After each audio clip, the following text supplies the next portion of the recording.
Sina is an expert on Iran, and I'm going to be asking him a lot of questions about the Iranian angle of this ongoing situation. We also have Neil Quilliam, associated with Chatham House, and also an expert on Middle East, Arab states, and Gulf, and has his own consulting and is one of the top leading experts on those two regions. So I want to welcome both of you so much for our webinar today. And Sina, let me start with you. Kind of a quick question. So the killing of Ismail Haniyeh happened during, I would say, in the night after the ceremony in which the new president of Iran was basically sworn into office and took place. It was also, I would say, what we know from the details, a precise missile strike in the heart of Tehran in a well-guarded compound. Seems to me this has been something that more than struck a nerve, so to speak, with Iranian leadership. How was this attack perceived by Iranian leadership, and how do you see this to be different from other assassinations that took place over the years in the past? Well, first of all, good morning and good afternoon, wherever you are. I appreciate you having me. Look, just sitting in Washington, it would be difficult to guess, how they're feeling in Tehran. But obviously, I think this is a shock to them. The fact that the Israelis were successfully assassinated Haniyeh on the inauguration. I think it's both, as I said, both shocking, and I think it's very much humiliating to them. They are well aware that the Iranian intelligence is penetrated by the Israelis, and they have many reasons to, from their perspective, commit treason. Money, ideology, blackmail. For many reasons, they can commit espionage for the Israelis.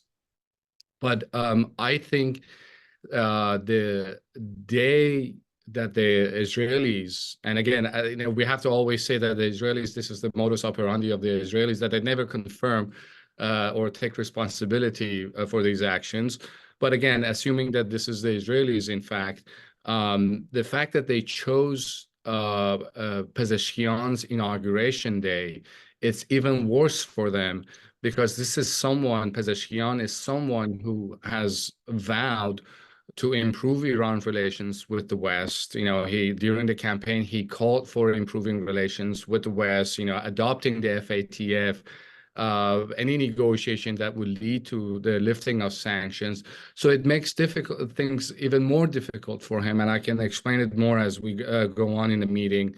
But I think that both the timing and the place of the event made it even more humiliating for Iranians. And again, the shock of the Israelis, successfully planning another successful attack in Iran. And by the way, let me just conclude by saying this. There are many reports, and none of them are confirmed that, what the actual strike was. I've seen airstrikes, I've seen missile strikes, I've seen reports that it was actually a rocket that was launched from a close by a mountain. So I've seen many reports, and because the Iranian system is so close and they're control everything, we don't really know what happened. What was what type of strike it was actually. Neil, can you elaborate on how was this event basically perceived by Gulf countries, specifically Qatar, and how is it perceived throughout the Middle East in general from countries such as in the Gulf, such as Arabia or the Emirates or even Jordan? Is it perceived as something that they consider to be within the, I would say, the part of the war, or is this perceived something that is quite of an escalation by Israel? And how do they see this basically potentially developing? I would like to start with the Gulf countries first, though.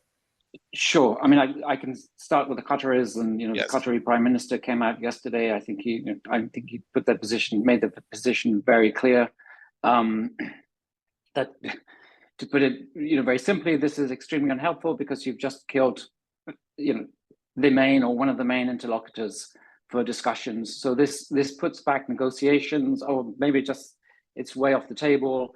Ceasefire now, seems far away. That almost seems fanciful. Just as it happened, I was at an event yesterday that was being hosted by the Qataris, obviously completely coincidental. And the mood was somber, was frustrated, was angry. There was a sense that this is just a step too far. So I think the Qataris have made it very clear. It's quite striking so far. There's been no, or at least I haven't come across any official statement from the Saudis or the Emiratis. I had a quick look before I came on here. All we've seen are reports of a phone call between Prince Faisal and Ali Bagheri Khan, discussing bilateral matters, but beyond that, nothing much. But it's sort of in my conversations and from my reading of this, neither the Emiratis nor the Saudis see this as helpful. This just further complicates the matters. It's a move of escalation. I mean, it just raises the stakes.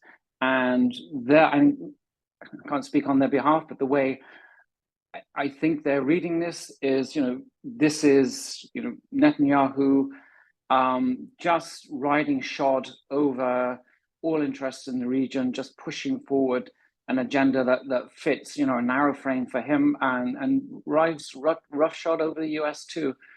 So it's a dangerous move. That's how I'd characterize it. I think the Jordanians pretty much in the same camp.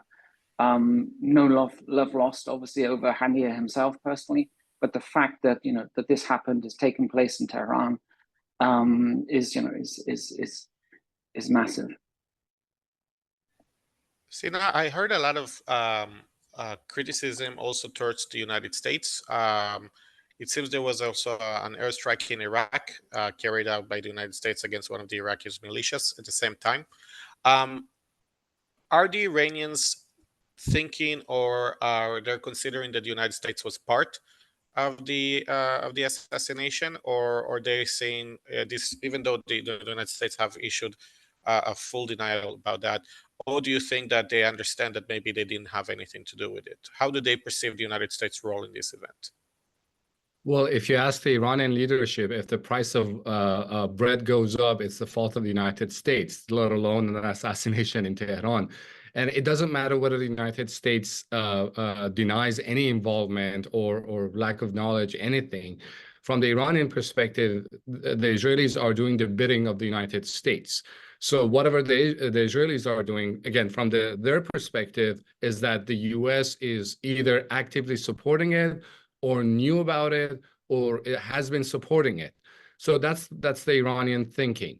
But does it really change anything for Iranians in no matter how like the United States is involved? It doesn't change that much. They blame the United States for assassination of Fakhrizadeh, the top nuclear scientist that the Israelis assassinated in November 2020. They blame the United States for the other nuclear scientists that the Israelis assassinated in early 2000s, but nothing at the end of the day changed.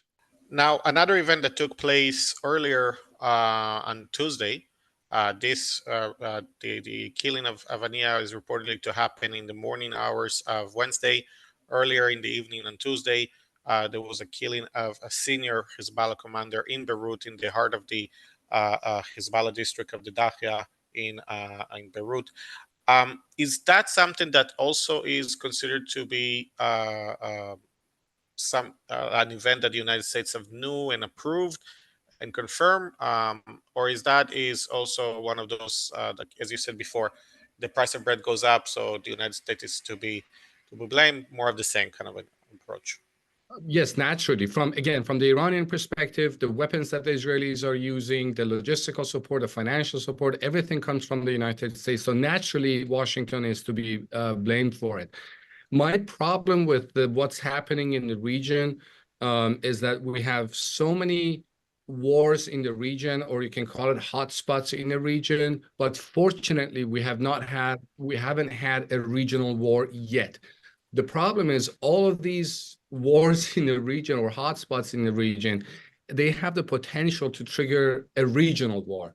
And as long as, from my perspective, the war in Gaza continues, there's always a possibility for an incident that triggers a regional war. And I hate to be an alarmist here, but I think the Middle East right now is, in summer of 2024, is going through what the Europeans went through in the summer of 1914. There are incidents that could trigger a widespread conflict in the region. Neil, from your perspective, do you also see it in the same way, or do you see it as events that are taking place at the same time, but not necessarily could escalate into a full-scale war, a regional full-scale war? To be very honest, I sort of oscillate between positions. I woke up very early with the news of Haniyeh's death. I'm very sad because I sleep with the radio on, because I want, if something happens, breaking, I want to be awake. And I heard that, and I thought, am I dreaming? And then my thoughts just go, this is the beginning of something really large. But then as the 24 hours pan out and I start to think about it, I tend to become less alarmist. And I mean, that was, I'm half asleep, so you feel more alarmist at that point. There's clear connectivity right across these hotspots, as Sina calls it, and I think most of us would we fear the miscalculation. It's the risk of miscalculation more than anything else that can trigger that. I'm still optimistic is a hard word, but I'm not so pessimistic that it's going to lead to to an all-out regional war at the moment. I still think there are sufficient breaks, or I'm not convinced that the Iranians want to push ahead with this, or Hezbollah wants to push ahead with this. I'm more on the fence with the Israeli Prime Minister and where he sits, and trying to understand where that piece fits. So absolutely is connectivity, and I think if I don't know if you have a ceasefire in Gaza, if the hostilities stop, if there's some kind of break in that, I think the hostilities in the north would probably pipe down as well. I think looking at that connectivity is very critical. Neil, this great enigma called Netanyahu, one of the questions that have been asked is, what is it that he really wants? One opinion is that he doesn't really know what he wants until he's pressured to or squeezed to decide. Another one is that he's always in control. How much is he being perceived as pressured versus control in terms of what is he being perceived by the Arab states as, what is he trying to achieve, his goals, his long-term strategy when it comes to actions like we saw in the last 2 days? Is he trying to escalate the conflict in order to deter? Is he trying to set red lines, or is he drawn by events and is basically just responding by, like we say in poker, basically raise it and double down? So how much do you think this is part of a strategy of a more clear kind of a straightforward strategy of how he sees the region versus being dragged by events and doubling down as they go by Netanyahu in ways he's being perceived, not necessarily the Netanyahu himself? Sure. I mean, so there are two dimensions to that. He's certainly not being perceived as being dragged into anything. I mean, it's the other way around. He's more dragging the region towards something. So so we have to flip or invert that. But in my conversations over the past 24 hours, and it's a common theme, is that Netanyahu is not a strategic player, not a strategic thinker. Seems to be much more of a tactical player. So he sees a move, makes a move, and then there's a high risk behind it. So it's not pushing towards some strategic objective here. And I was just sort of reflecting on these sort of series of assassinations that we've been seeing over the past since October. Actually, I mean they date back a long time, and this kind of policy of assassination has never been strategic in itself. You can kill Sheikh Yassin, Abdulaziz Ranti. I mean, you can go through the whole list of these, and you can kill Haniyeh, you can kill Khaled Mashal, Sinwar. Strategically, it's not going to achieve the objective, but if the goal certainly with Hamas is to eliminate the leadership, and that's what we've heard, and that's what's happening.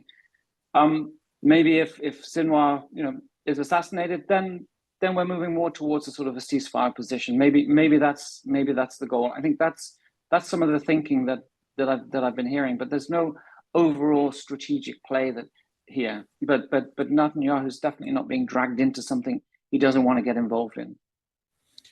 Sina, I'm asking you the same question. How does the Iranian leadership, or how does Iranian government is seeing Netanyahu in terms of how is being perceived, kind of a policy maker or a policy follower, and how do they react based on that?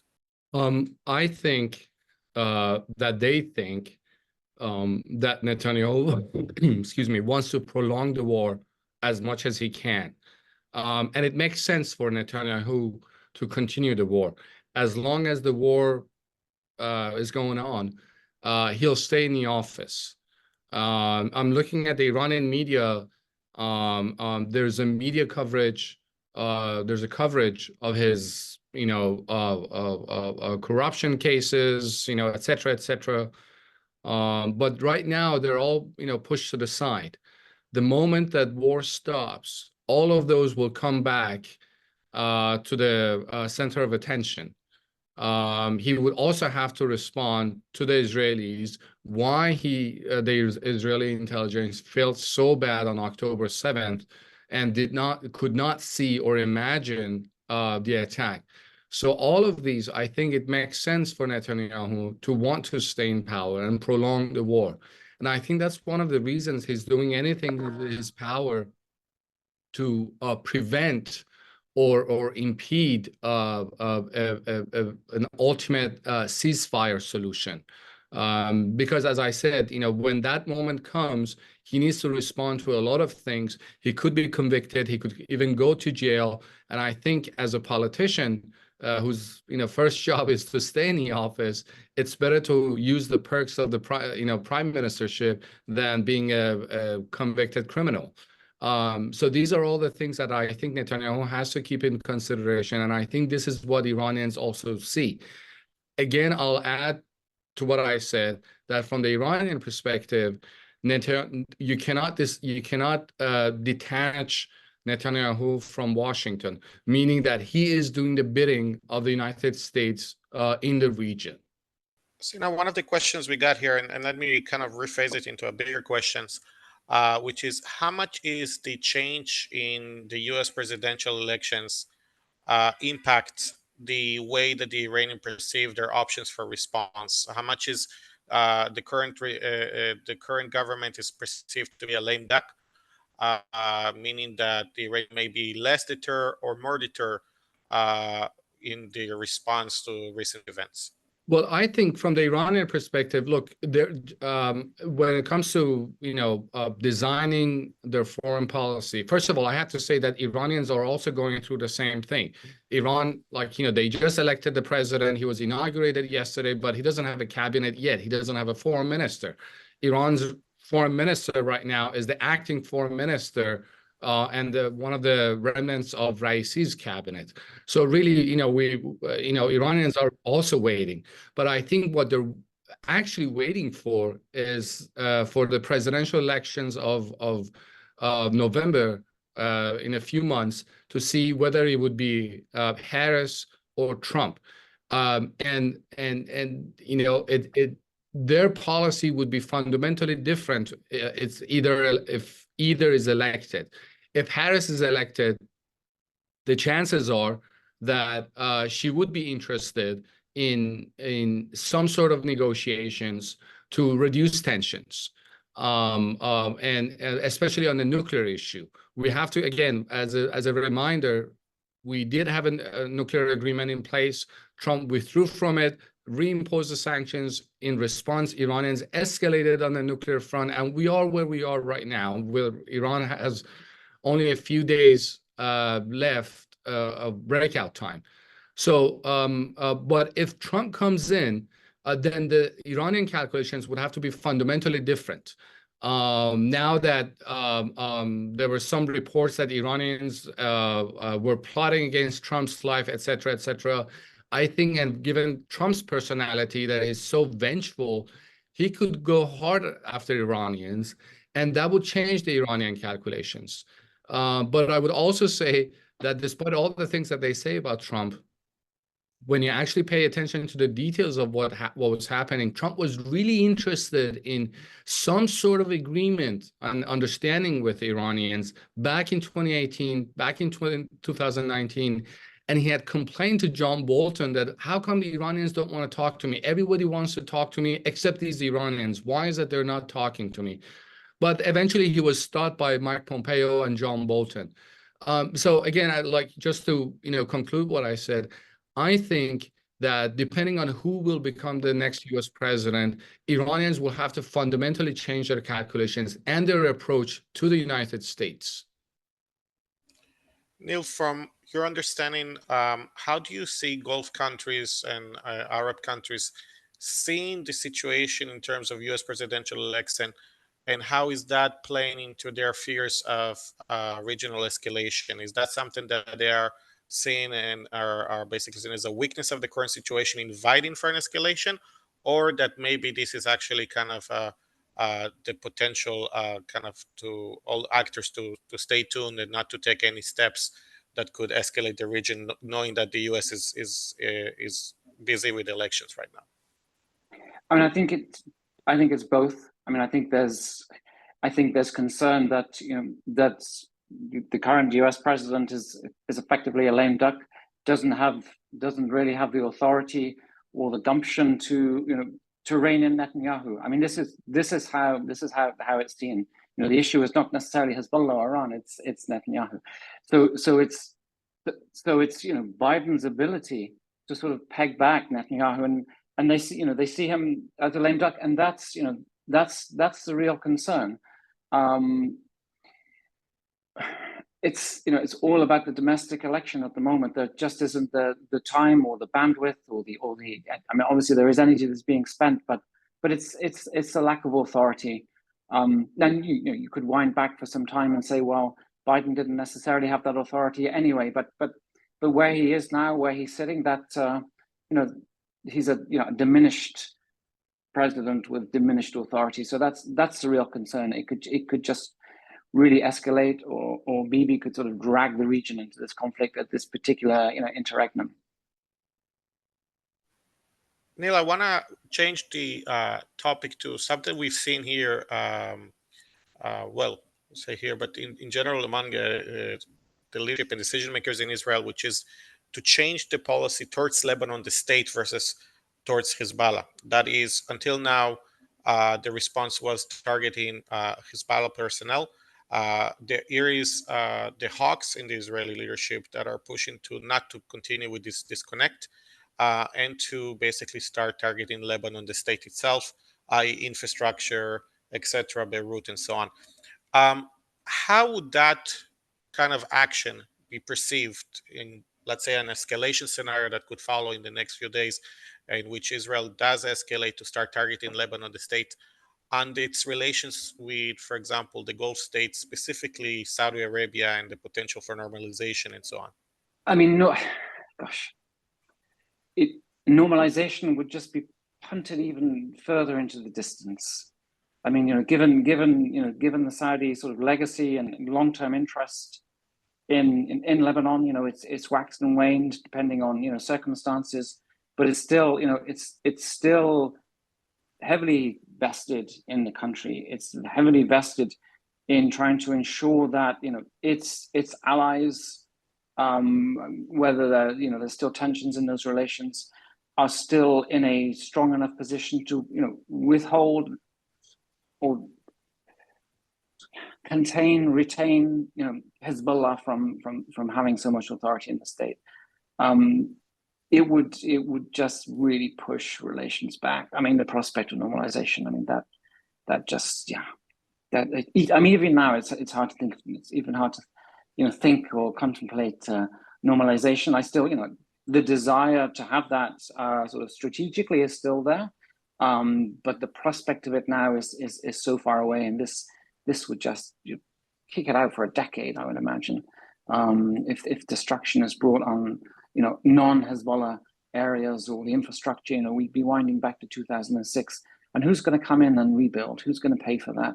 I mean, that just becomes a whole nother matter.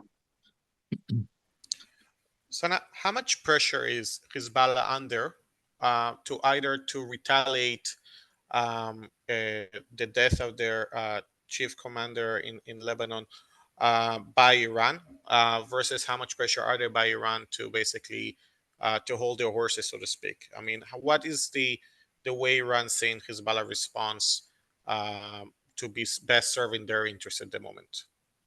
Well, I do admit that I'm not sure. Like, I don't know about the discussions that the Iranian leadership has with Obviously.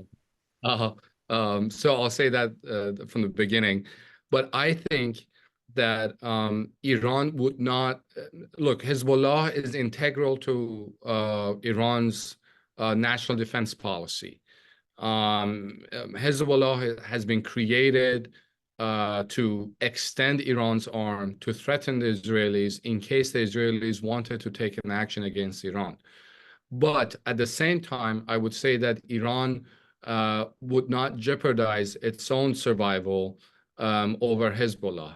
So they would want the Hezbollah to take an action, respond in some way, but that response should not come at the cost of Iran going into a direct confrontation with the Israelis.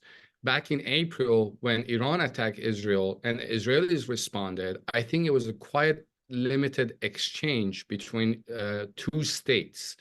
Both of them, and I think Iranians are not interested, the Israelis are not interested in going to a direct war with Iran, because it would be detrimental to the security of both countries. So I don't think that Iran would be interested in going to war. And in that scenario, back in April, they were lucky enough, or they were smart enough to walk back from the escalation.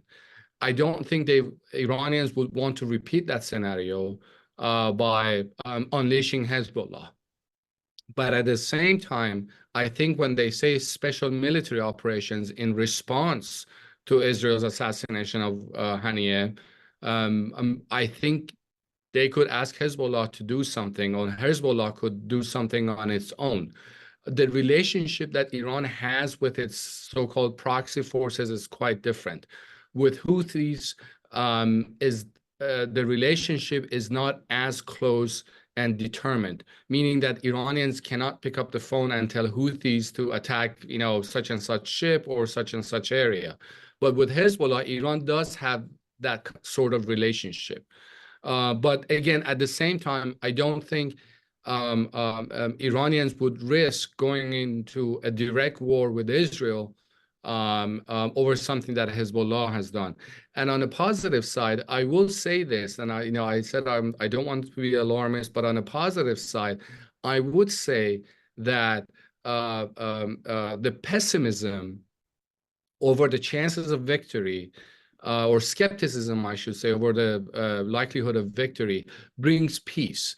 What do I mean by that? I mean that Iranians are not sure that they can have a quick victory over Israel. They cannot have a quick victory. Israel has nuclear weapons, its conventional military is far superior to Iran's conventional military. So that could actually stop Iranians' response, or the level of Iranian response to the Israelis.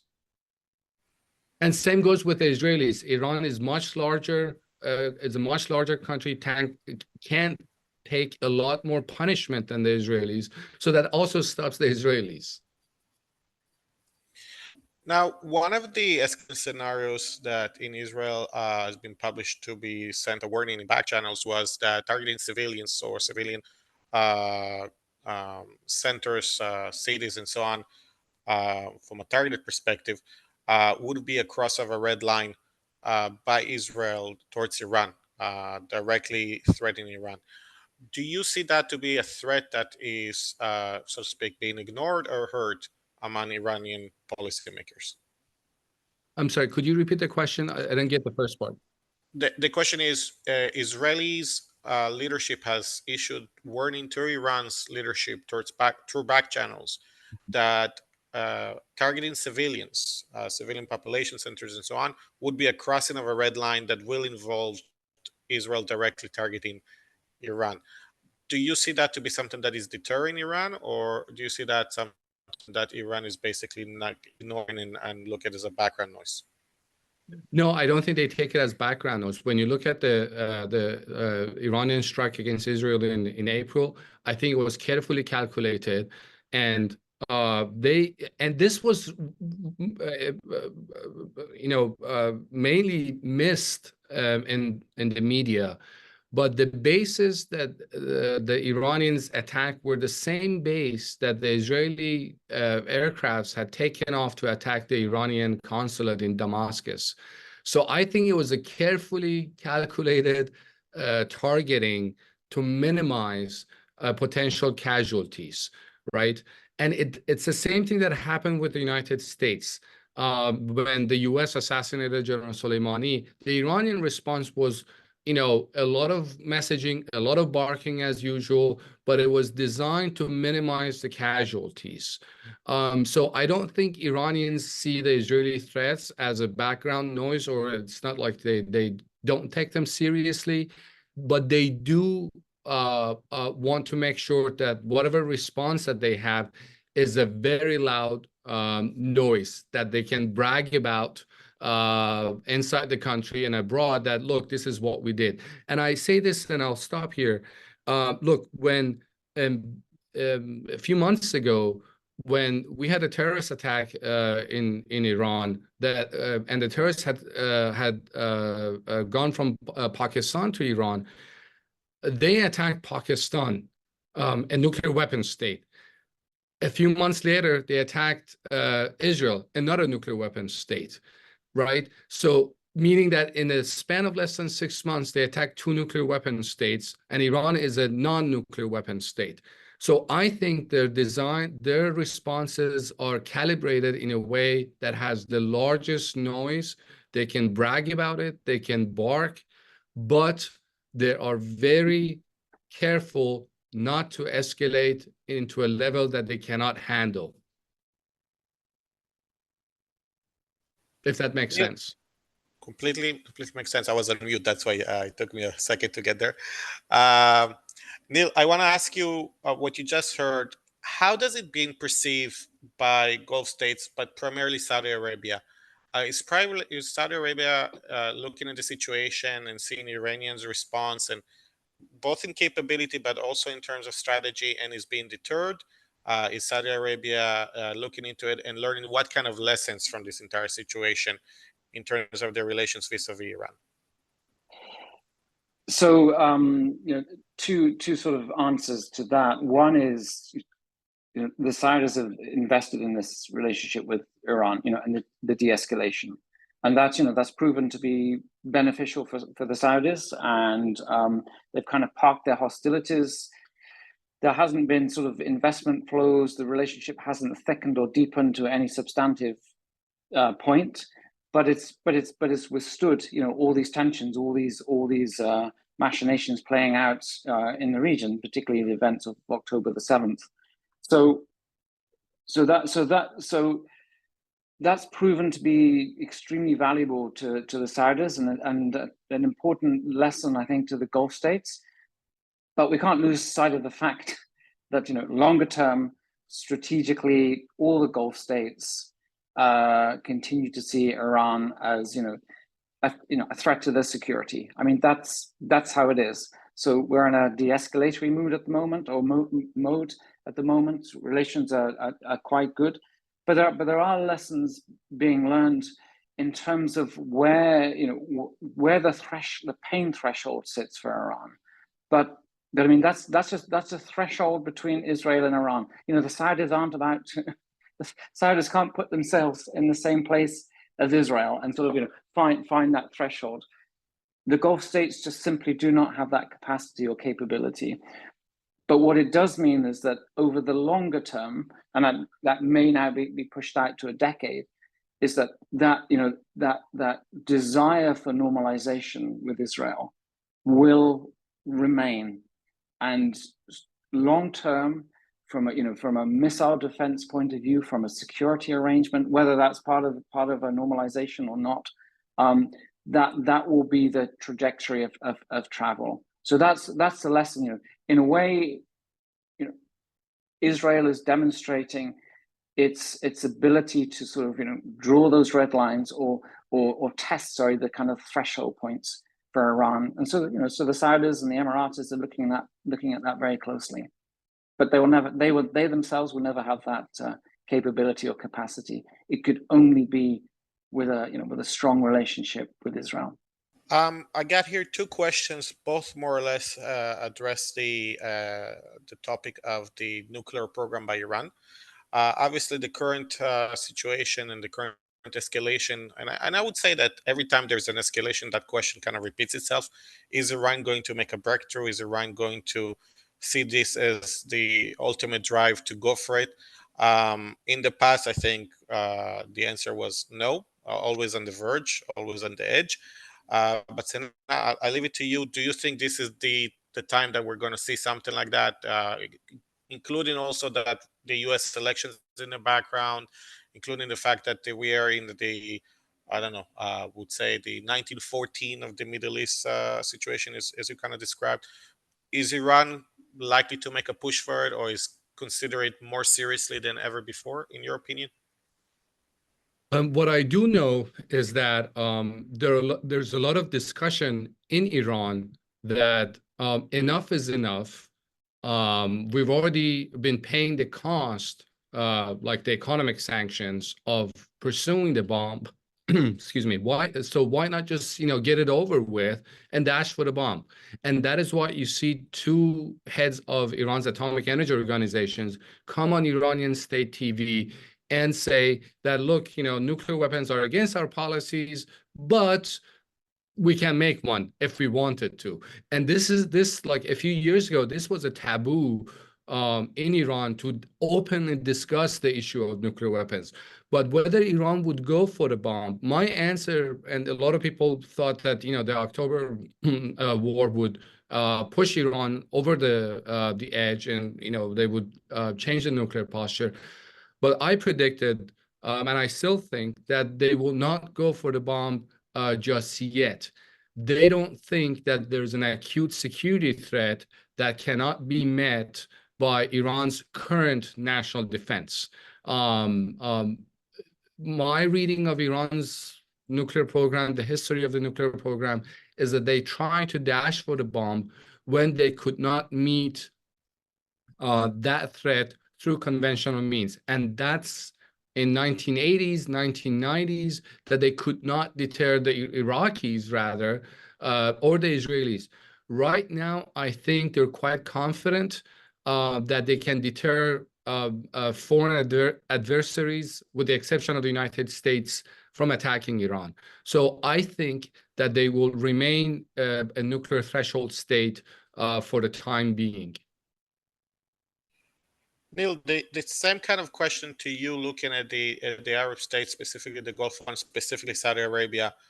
Do you see current events as they see it from from the passenger seat, looking at the window and seeing the madhouse that the Middle East is becoming? Is that something that is pushing them even more towards a policy of like essentially going after nuclear capabilities, something that has been discussed and published in before that they might be looking for? Or is this might be something that they're saying at the moment we see no need for pushing for that more than the usual? So how do you think this situation has been perceived by the leadership of Saudi Arabia in terms of the pursuit of nuclear weapons, if there is such? So I think in terms of the Saudis, I think the Crown Prince MBS has come out and said that if the Iranians are going to have this, then boy, we're going to have this. And I would think I think we take that at face value. I don't think we see that as a bluff. I think I mean, everything for Saudi Arabia is 2030, Vision 2030 and beyond. There has to be regional stability for the economy to eventually kind of transition, transform, and if there has to be a balance of terror, or however you want to characterize it, to achieve that and to support that, then I have little doubt that they will push that way. I don't think that's necessarily an option a road they want to go down. But I think MBS is still young. He can still see his future, probably 20, 30, maybe many years out, and doesn't want the kingdom to be in a position where it's faced with a nuclear Iran. So I would very much see that. The other states, given their size, given their ability to sort of bandwagon, given that their ability to sort of manage Iran or manage the security and the regional security environment in a different way, maybe sort of piggybacking with the Saudis. I don't think they're going to go down that path. I'm happy to be sort of proven wrong, but I think it's Saudi Arabia that we have to be looking at now very seriously. Can I just add one thing to what Neil said? Of course. Really quick? I think it was in 2019 that the former Secretary of Iran's National Security Council, who has now left the job, he said in reference to what the Saudis have been doing, he suggested that the Saudis, he didn't say Saudis, but I think he was referring to the Saudis, that some countries in the region have suspicious nuclear programs, and if push comes to the shove, that we cannot deter their weapons, we might have to change our nuclear program to meet our national defense. So I think the Saudis are concerned whether Iran would go for the bomb, and Iranians are concerned with the Saudi program. So that could deter both of them from getting the bomb. So I want to move from the discussion about the nuclear bombs to discussion about South Lebanon and the potential escalation there. I'm going to start with you, Neil, on this question. How much is there interest by the Saudis or even the Emiratis when it comes to having a military campaign by Israel against Hezbollah in a way to kind of weaken Hezbollah's position in Lebanon? Is that something that they would like to see? Or at the moment they would like to actually see the situation not escalating? What will serve their interest best, in your opinion? Okay, so I don't know their private. Obviously, I don't know their private thinking on this. So what I would say is kind of speculation more than anything else, or an educated guess. Obviously, there's no love lost between the Saudis and the Emiratis and Hezbollah, and I'm sure behind closed doors they would love to see the organization weakened and possibly humiliated even, and that would serve their interests regionally, and that would serve their interests in Lebanon and allow them to sort of probably slightly engage more fully in Lebanon and be part of the kind of political and economic scene again.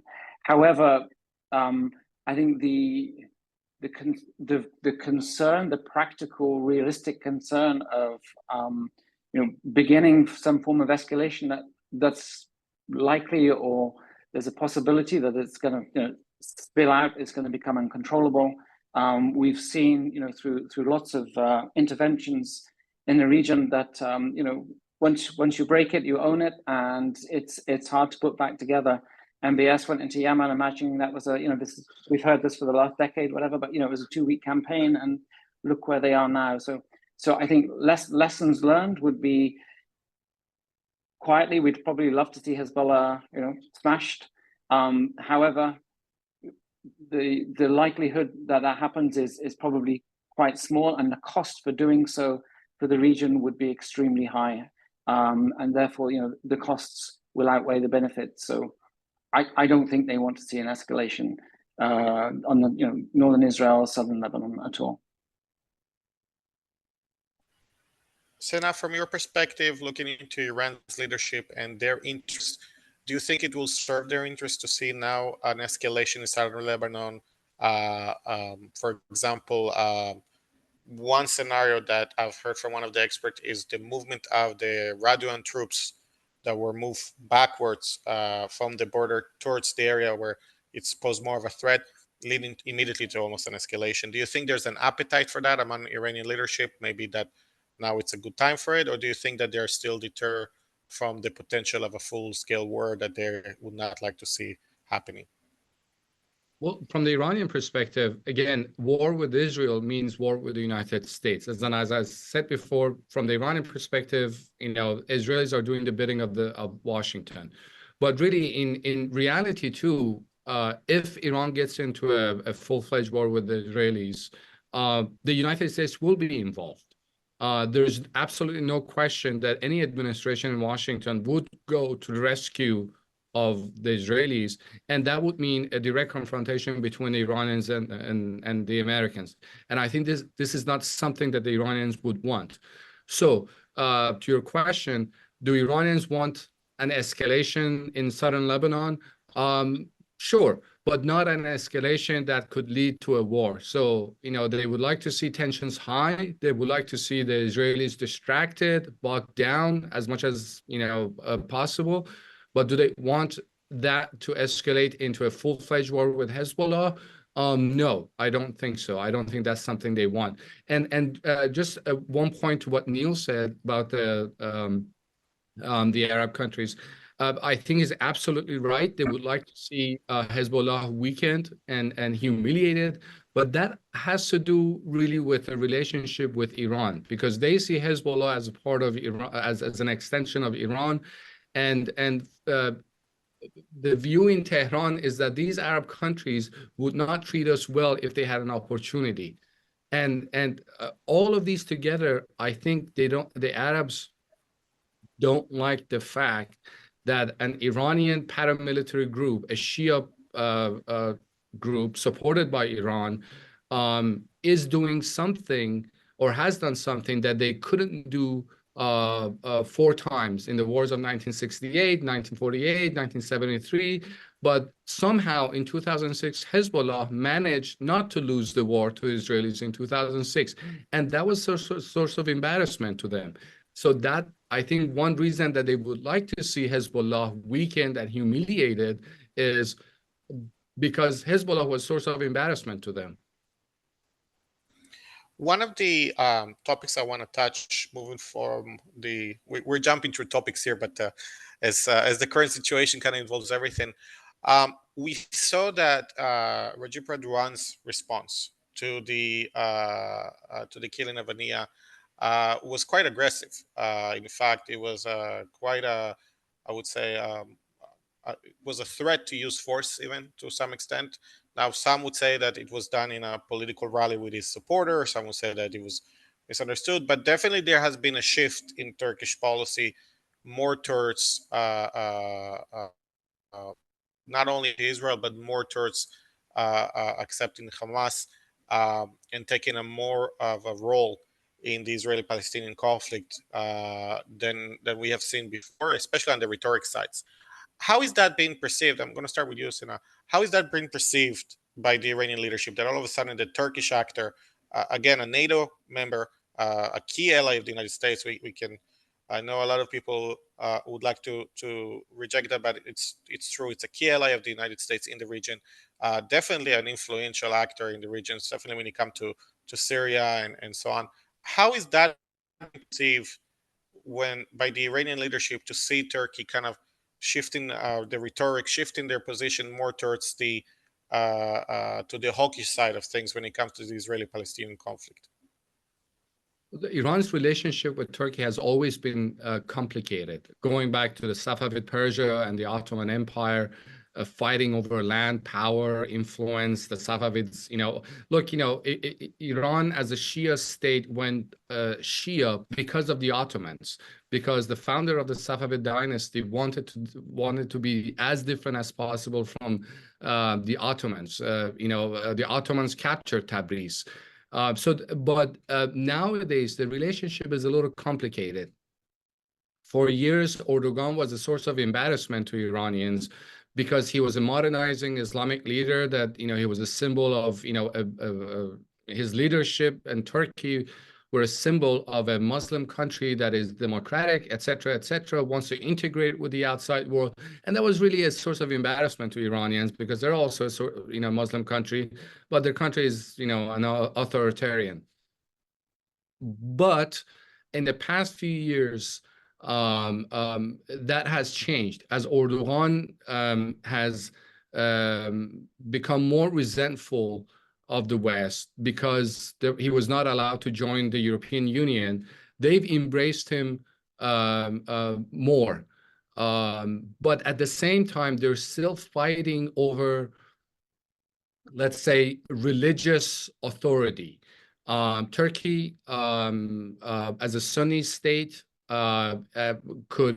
is trying to portray itself as a champion of the Palestinian cause. I think it was in 2010 that those two aid ships were attacked by the Israelis. All of a sudden now you see Erdogan as a champion of the Palestinian cause, and yet Iranians could not do anything about it. So that was a source of embarrassment for Iranians. So both of them are now competing to be really the champion of the Palestinian cause. But at the same time, Turkey needs Iran for money, investment, tourism. There are many Iranians who go to Turkey to spend their vacations in Turkey. They spend a lot of money. And despite all the geopolitical tensions that they have and they've had before, the relationship has still, has always remained rather positive. And we have to keep in mind, and I'll stop here, and I think it was in 2016 that there was a coup in Turkey. Erdogan's plane was flying on the Iranian airspace, protected by the Iranian Air Force. So they really saved Erdogan from his potential death. Neil, I'm going to shift this question to you with a Gulf angle, so to speak. Obviously, Turkey is a key actor when it comes to Syria. Obviously, Turkey is a key component when it comes to regional stability as well. How do we see that this shift of Erdogan's policy, as Sina mentioned, the champion of the Palestinian cause, how is that being perceived by the Gulf state, by Saudi Arabia and so on, when it comes to the fear from Turkey, the perception they have of Turkey and so on? Separate out here from our six Gulf states, Qatar. So we have to look at Qatar individually from this. But if we look at the other five, pronouncements, but this is an Arab issue. They see this as an Arab issue that's got to be solved by the Arab states in conjunction with the US or with international partners. It's not an issue for Turkey to come in and solve. Support, yes. Rhetoric to support, yes. But this is a matter for the Arabs, and I think it almost kind of goes back to that piece that Sina had said. They were humiliated in 2006 by Hezbollah withstanding that 34-day war. So this is an issue that, in a way, they never really quite wanted to own, or they haven't recently. But now they've got to take it on, and now they've got to own it. So I don't think If we then sort of look at Qatar, Qatar has done really. So if one looks through the model of the Arab League, and that's where the Saudis always point to, and Beirut 2002, it's the Arab League model. The Qatar is the least the GCC states of the Arab League. They see themselves very much as an independent actor. They want to act singularly, maybe in some kind of coordination with the other Gulf states, but they want to do what they want to do. And during the blockade, however one wants to characterize that, the Turkish-Qatari relationship was very strong. It was very robust. So they would welcome Turkish engagement, Turkish involvement in this. This gives them a bridge, another angle, and that gives them some heft and weight in sort of playing out that piece. I mean, the Emiratis and the Saudis have made up with Turkey, and we can see some substantive investments going in there. And obviously the Qataris they've all reconciled, but that separate axis is still very, very important. And whenever you meet or speak to Qatari officials, they're always very keen to press upon how important that Turkish dimension is. So there will be a split, in other words, amongst the GCC states.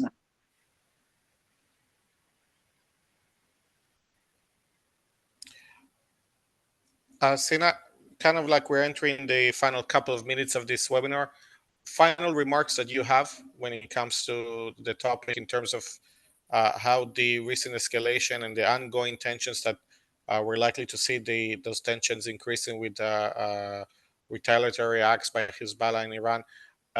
Final remarks about what do you see moving forward, and how do you see the situation developing from your perspective? I'll say two things quickly. I did say, I might have sounded a little alarmist by comparing it to the summer of 1914. But I think, unlike the summer of 1914 in Europe, that everybody thought that the war will be quick and they're going to achieve victory pretty quickly. I don't think anyone in the region thinks that they're going to have a quick victory if there's a full-fledged war. So I think that's a good sign that could preserve peace. But I would also say at the same time that as long as war in Gaza continues, we're going to have hotspots, we're going to have tensions in the region. And once we can have a ceasefire in that conflict, then we can say we're back to a more stable region. As long as this war continues, I think there's always a possibility that some incident triggers a full-fledged confrontation, a state-to-state conflict between Iranians and the Israelis. Risk of miscalculation will be high, as Neil pointed out. And I think the US could do a lot more to push for a ceasefire. Neil, your final remarks, same question basically to you. What are your final remarks, and how do you see the situation developing? Sina's final remarks, I mean, they were just perfect, 100%. I agree with him entirely. I like this, this parallel with 1914. I think that's, I think that is an important one.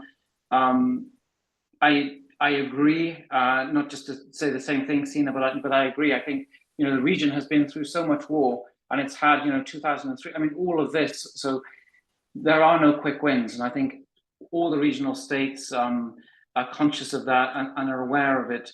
I'm still optimistic that we're not going to move to a fully fledged war. I think during our conversation here, we've mapped out the deterrents. We've basically said that we didn't really zoom in on Bibi too much, but certainly with the Iranians, with Hezbollah, I don't think there's an appetite to escalate beyond a red line. Red lines are being drawn all the time, but I think there's sufficient calibration, and again that's a word that Sina's used, and I agree that there's sufficient calibration in that.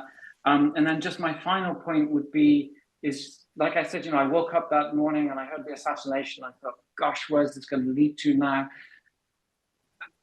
It is just an assassination, not to trivialize it, but it's a targeted attack. We saw the same one in Beirut. There were three. There was a woman and two children were killed. But these are not hitting population centers. These are not hitting key strategic sectors. So they're very targeted, and I think we saw what happened in Mashal Shams. I have no explanation for how that happened or what that was, but that seemed to be more, I don't know, a mistake than anything else. But it seems every player is carefully moving the piece on the chessboard and very much thinking about the next move and the consequences. So rational heads prevail, and when a ceasefire is eventually reached in Gaza, that will then begin to sort of de-escalate or defuse some of these hotspots. Perfect. I want to thank both of you for today answering those questions and providing us with your analysis. This has been quite both interesting but also remarkably provocative in terms of thinking about the topic, definitely. So I want to thank both of you for joining us today. I want to thank everybody who joined us and connected to the webinar today. Now, very, very short notice, I have to say.